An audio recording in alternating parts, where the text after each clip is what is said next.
1 to 9 or so, I think is the range that you want to shoot for. As much as you can, stay zoomed out. Kind of like front and side and... A manga where people pose a lot. In the first 30 pages, what is your character going to do that's going to be interesting?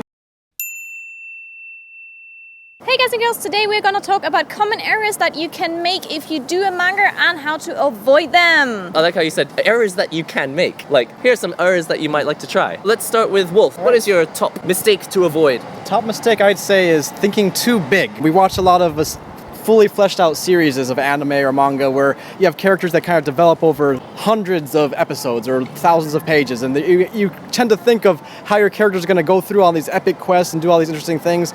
But first, you just need to think of, in the first 30 pages, maybe 20 even, what is your character going to do that's going to be interesting? What is this going to be an interesting story that's going to catch the reader's attention? So think smaller. Mine is the typical one, the talking heads. Some people who start out illustrating and they do beautiful pictures and then they start a manga and it's still like illustrations, like in the front of the camera, there's no particular angle change, there's no emotion in the faces, it's just illustrations put on different panels. If you're an illustrator first, try to actually learn emotions and expressions in the characters and then also have like backgrounds and scene changes and such. Obviously for shoujo, you don't need so many backgrounds. It's more of a shonen thing. But still try to get the emotion then into the faces and different postures. Not everyone in kind of like front and side and you have barely any poses apart from like a magical girl after transformation. So just be careful that you don't just have illustrations that are just talking heads. If, every single panel has a character in it or a face, maybe just erase one of those panels and replace it with a background. A page with only faces doesn't tell you much about where these people are, and the context is also really important. And if they all just look like they're posing all the time, that that's not really a manga, it's just illustration. Or just change your topic of manga to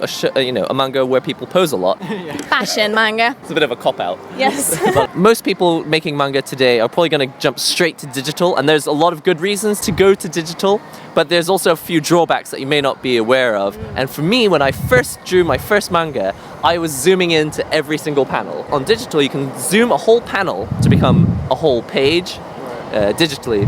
And I was putting in as much detail as I would for an A4 page illustration. And then when you zoom out, what you end up with is panels with very thin lines, and then some with very thick lines. And I think if possible, you want the whole page to look a little more congruous, like it was drawn with one pen. As much as you can, stay zoomed out. You should probably keep more or less the same line weight, no matter what size panel you're in, right? Yeah, it would look really weird if the lines change their weight in every panel. Yeah. But I never listen to my own advice. Sometimes you see that there is like 10 panels on the page and you're like, that's not manga. 1 to 9 or so, I think is the range that you want to shoot for. 9 is actually maybe 9 too is many. A lot already. Unless it's like specifically your style to have 9 panels on every page. That, if you were going for a retro look, that was a thing. Also, one of the errors is having too much text. But then it works for some stories, like it works for Death Note and it works for Detective Conan.